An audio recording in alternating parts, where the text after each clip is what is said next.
Hello students, welcome back to my channel Commerce Tute, your flight to success. And yes students, today we are going to discuss about types of banks under the chapter number 4, business services, 12th OCM. Okay, that is chapter number 4. Basically I am talking about children. Under business services banks का हमने meaning हमारे previous video में already discuss किया है, तो आज उसका continuation में हम टाइप्स ऑफ बैंक्स डिस्कस करेंगे. The first 4 banks that is on your you can see on my left hand side, central bank, commercial bank, cooperative bank and development bank. ये चारों बैंक के बारे में हम अच्छे से डिस्कस करेंगे children. We will understand their role, their objectives, functions, whatsoever. हम उसको सिंपल और इजी तरीके से समझेंगे so that will remember for a longer period of time. ठीक है. So before going ahead students, new people to my channel, kindly like, subscribe and share so the video is going to be very useful. ठीक है, चलिए इसी अच्छे thought के साथ शुरू करते हैं students. Now types of banks में बहुत सारे बैंक्स हैं. अब तो बैंक्स एमालगमेट भी हो चुके हैं. Okay, you people might be aware about, just for an example से I am just telling you, जैसे कि कॉरपोरेशन और यूनियन बैंक का हुआ है. So we are aware about the banks, but there are some important banks which play a very important role, जैसे central bank, commercial bank. ये सारे banks आखिर क्या है, इनके बारे में हम जानेंगे. चलिए विदाउट मेकिंग एनी डिले हम सेंट्रल बैंक की तरफ चलते हैं students. Now students, central bank, what is a central bank? Central bank is the apex financial institution in the banking industry. बहुत ही इम्पॉर्टेंट, सबसे ज़्यादा आप बोल सकते हो पावरफुल वाला बैंक है, जो दूसरे बैंकों को मॉनिटर करता है, या जो भी उनके रूल्स रेगुलेशन से है वो जो करते हैं. जैसे ऑब्वियस है हमारी सेंट्रल बैंक है RBI, the Reserve Bank of India. So they frame all the policies for others also. ठीक है, तो बाकी बैंकों को वो एक डायरेक्शन देता है. तो इसीलिए तो it's very important apex financial institution in the banking industry in the country है students. ठीक है, every country has their own central bank. जैसे मैंने आपको कहा, हर कंट्री का उनका एक सेंट्रल बैंक होता है. हमारे देश का, इंडिया का जो सेंट्रल बैंक है वो है RBI, reserve Bank of India. आपने न्यूज़ में भी कभी कभार सुना होगा RBI के गाइडलाइंस आ चुके हैं, या RBI के पॉलिसीज़ आ चुके हैं, रूल्स आ चुके हैं. तो ये सारे रूल्स जो है वो दूसरी जो बैंक्स होते हैं वो फॉलो करते हैं और करना ही है. ठीक है.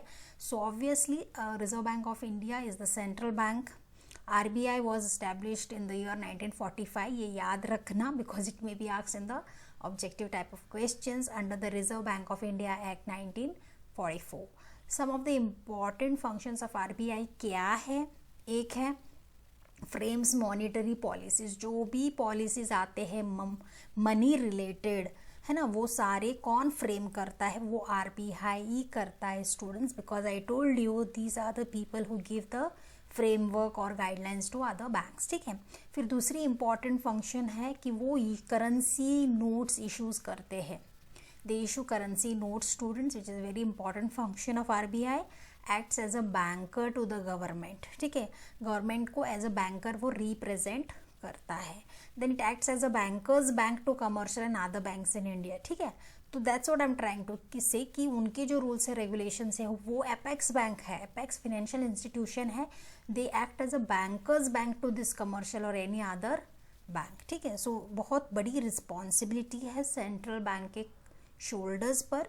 दे have to be into the updates with other banks also, और वो उनको लुकआउट भी करते हैं कि कौन सी बैंक क्या मतलब कर रहा है.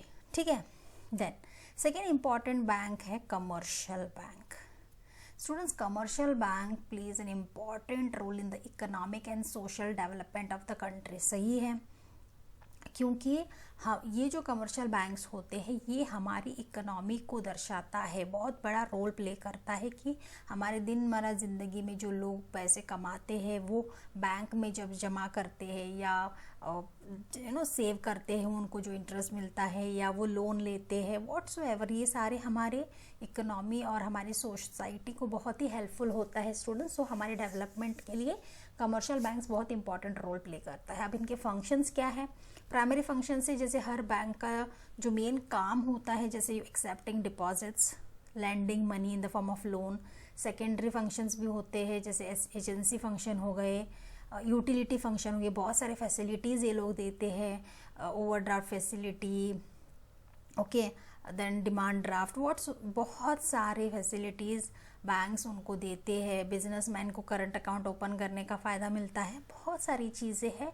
इन India commercial banks are divided into 3।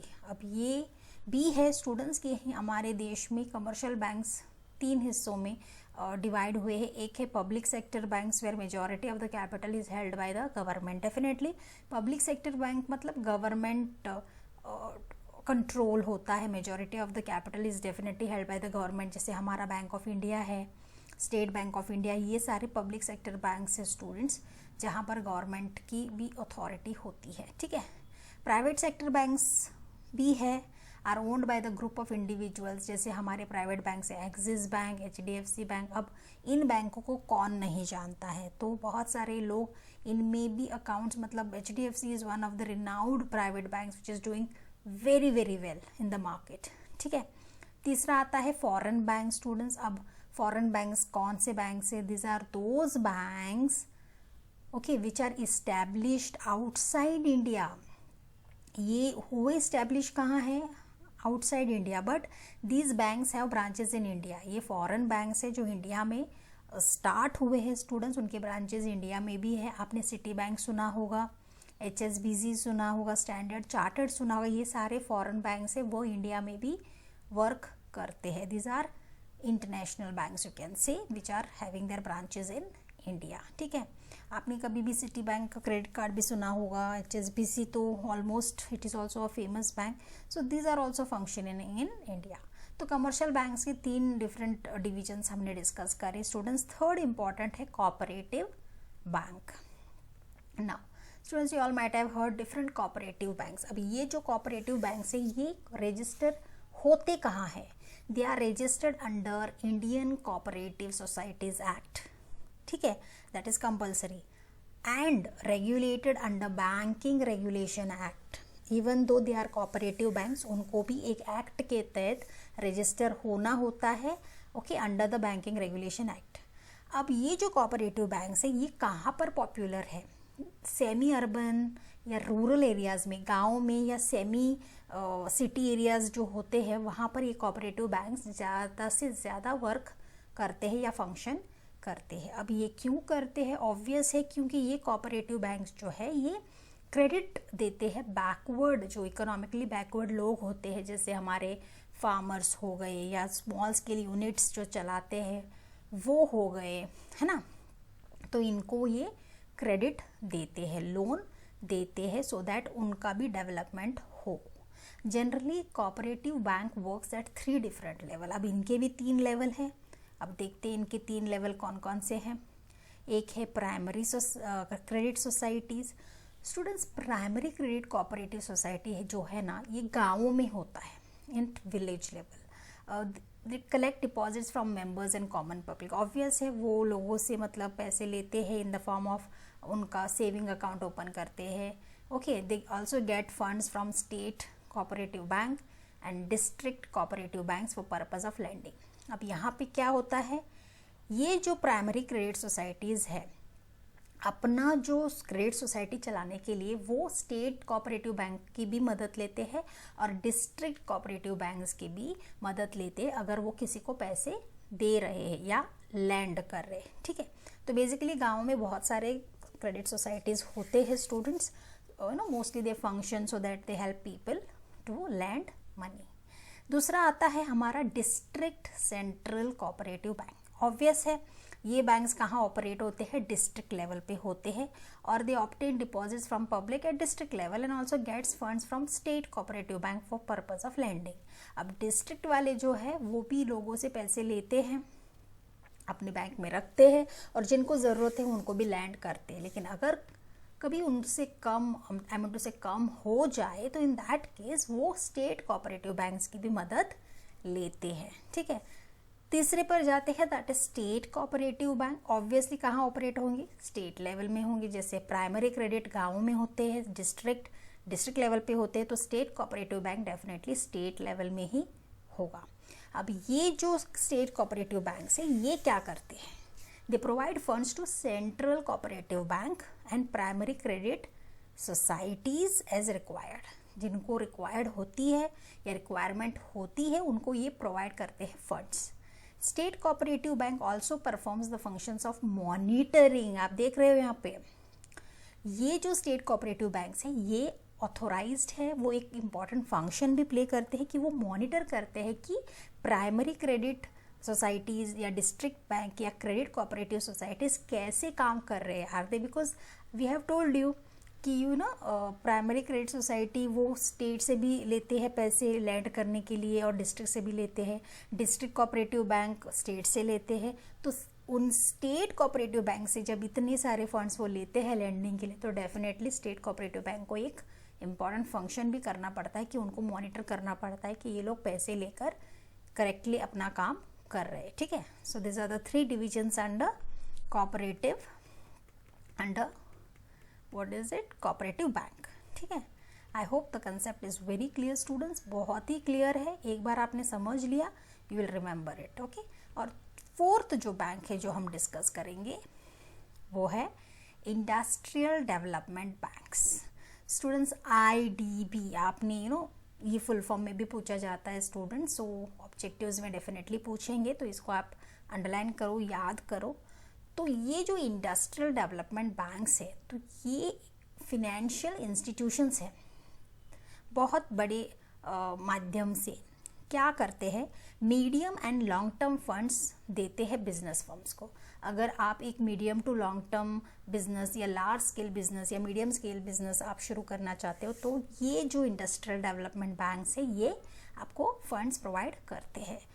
यहाँ पर हमारे पास जो डेवलपमेंट बैंक है जैसे कि IFCI है, underline it children, industrial finance corporation of India 1, state finance corporation SFC, Maharashtra state finance corporation MSFC, ये हमारे इंडस्ट्रियल डेवलपमेंट बैंक्स हैं और इनका बहुत इंपॉर्टेंट फंक्शन भी होता है स्टूडेंट्स। अब क्या फंक्शन होता है, एक है लोन प्रोवाइड करते हैं, फंड्स प्रोवाइड करते हैं, किसको प्रोवाइड करते हैं, बिजनेस यूनिट्स को। So in case medium to long term क्यों बोला गया है, क्योंकि ये उन बिजनेस यूनिट्स को फंड करते हैं जो एक्सपांशन की सोच रहे हैं या मॉडर्नाइजेशन की सोच रहे हैं, जिनको फंड्स की ज़रूरत पड़ती है। फॉर एग्जांपल अगर हम कहें कि टाटास को और एक प्लांट डालना है तो this are the people, this are the big business units जो एक्सपांड करते हैं या मॉडर्नाइजेशन करते हैं, तो उनको इंडस्ट्रियल फंड्स की ज़रूरत पड़ती है, राइट। तो ये पहला फंक्शन है इनका। दूसरा, अंडर राइटिंग ऑफ शेयर्स भी ये करते हैं students, issued by the public limited companies. Under writing of shares हमें पता है कि अगर लोग शेयर्स नहीं खरीदते हैं तो IDB बैंक अंडर राइट करती है, वो शेयर खरीदती है और उनको ये काम करने के लिए कमीशन भी मिलता है, तो ये फंक्शन भी वो करते हैं। और लास्ट में they also purchase debentures and bonds. Overall they are doing fabulous job children, you all can see that. ठीक है, industrial development banks are helping people, the medium to long term scale के जो business करते हैं उनको help करती है, and it also goes for getting more profits from the people also. ठीक है, क्योंकि जो लोन लेता है definitely pays back the interest to them also, तो इट्स अ विशियस सर्कल आप बोल सकते हो। ठीक है, so I hope this 4 banks आपको बहुत अच्छे से समझ आ गया है students. So that's it in this video. In the next video remaining banks जो है वो हम डेफिनेटली डिस्कस करेंगे। So keep reading and keep studying children, take care, thank you so much, see you very soon.